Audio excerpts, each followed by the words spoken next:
هو ليه ربنا سبحانه وتعالى مش بينصر فلسطين وبينصر المستضعفين من الأطفال والنساء والأبرياء دول؟ هم الجماعة اللي ما يتسموش هم اللي معاهم حق واحنا فعلا اللي ظالمين؟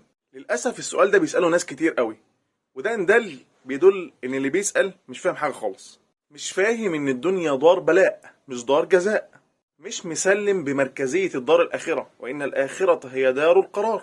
افتح معايا سورة البروج هتلاقي ربنا عز وجل بيقول: قتل أصحاب الأخدود النار ذات الوقود إذ هم عليها قعود وهم على ما يفعلون بالمؤمنين شهود وما نقموا منهم إلا أن يؤمنوا بالله العزيز الحميد.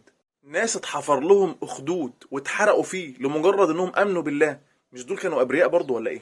ربنا يا صديقي ما وعدش وأخلف، الموضوع كله اختبار، الموضوع كله ابتلاء. خليك فاهم ان ربنا عز وجل قال: وانما توفون اجوركم يوم القيامه، مش في الدنيا. خليك فاهم ان ربنا عز وجل قال: ولو شاء الله لانتصر منهم ولكن ليبلو بعضكم ببعض. اللي بيموت من اخواتنا وهو ثابت على دينه محتسب راض بقضاء الله فهو باذن الله شهيد، ده ربنا اصطفاه. خليك برضو عارف ان ربنا عز وجل بيقول: ان يمسسكم قرح فقد مس القوم قرح مثله وتلك الايام نداولها بين الناس وليعلم الله الذين آمنوا منكم ويتخذ منكم شهداء والله لا يحب الظالمين. ازاي هيبقى فيه شهداء وربنا عز وجل أعد لهم حور عين وجنات تجري من تحتها الأنهار ومفيش حد يموت، مفيش حد يموت في سبيل الله؟ ازاي؟ اللي بيسأل فين النصر وايه ذنب الناس دي يشوف نفسه الأول. يمكن هو سبب تأخير النصر، يمكن هو بيبارز ربنا عز وجل بالمعاصي، يمكن ساب أولاده وأهمل أولاده، يمكن مقصر في حاجات كتير قوي، يعدل نفسه.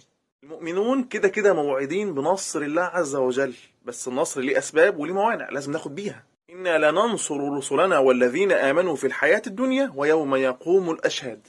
ربنا يحقن دماء المسلمين في كل بقاع الأرض، ربنا ينصر إخواننا المستضعفين في غزة وفي فلسطين وفي الشام وفي كل مكان. يا رب أيدهم بنصرك، يا رب اشفي جريحهم، يا رب تقبل موتهم في الشهداء، يا رب كن لهم عونا ونصيرا فأنت نعم المولى ونعم النصير. فهمت ليه ربنا عز وجل مش بينصر إخواننا المستضعفين في فلسطين؟